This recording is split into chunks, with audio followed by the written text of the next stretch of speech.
ameze nk'impyisi y'amabara igenda yubitse amaso. Umugore wawe ni mwiza, ujye umurata icyubahiro mu bandi bagabo uti mfite umugore mwiza.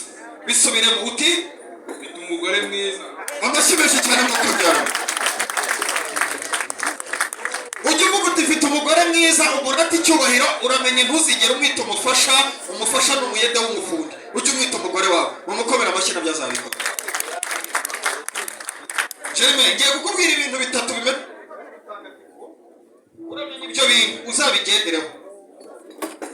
Hano ahantu hose uri ujye wirahira uti mfite umugabo mwiza. Uti ay mama, hari abandi bakobwa bavuga ukagira ngo bahuma nka bazi. Namukomeye amashyi Jeremy, ariko mwana gukuzuma. Ibintu bitatu uzagenderaho. Umugabo wese hava akagera ku ndicyubahiro. Umugabo wawe niyo yarwara kamarariya kananuka akarwara kamarariya gato akangana n'akanyonge. Ujye uvuga ko ufite RDF iryamye mu rugo, nta muntu uzabatera. Umukomera.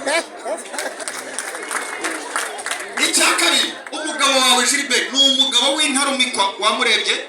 Ujye umugaburira hage, umugabo uhaze n'umenya guhahira urugo. Mumukomera amashyi azabikora Gilbert. Icya gatatu ari cyo cyanyuma, umugabo wese uhaze buriyo duhaze nta kindi dukunda ubusaswa, ari naho dukomoka bene Aburahamu. Mukomera amashyi nabyo. Tugenda umutoza. Nagira ngo munyemerere. Reka mubwira kandi kantu kamwe rero Gilbert. Kamwe kanyuma. Gilbert ni umugabo uvuga amagambo make agakora ibikorwa byinshi kandi byiza. Mwongera ngo kandi byiza. Ibintu byinshi. Gilbert rero ngo umugore mwiza. None ni iteka ryo. Bazabyara abahungu n'abakobwa. Uwo bazabyara harimo n'umwana usa na Emu.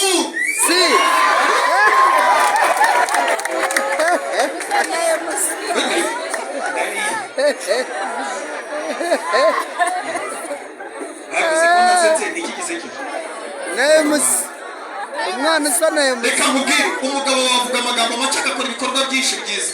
Ugira Imana urongowe n'umugabo w'imfura. Yigira ibyago karongorwa na Emu, wari kugira ngo urongowe n'akaradiyo. Mumukomera amashyi atwaye umutware mwiza yuko abyara. Nagira ngo munyemerere nigeze kunyura ku ziko mutambukana izo mbehe ziri mu mutima, hanyuma bazimana n'imfura ziraho.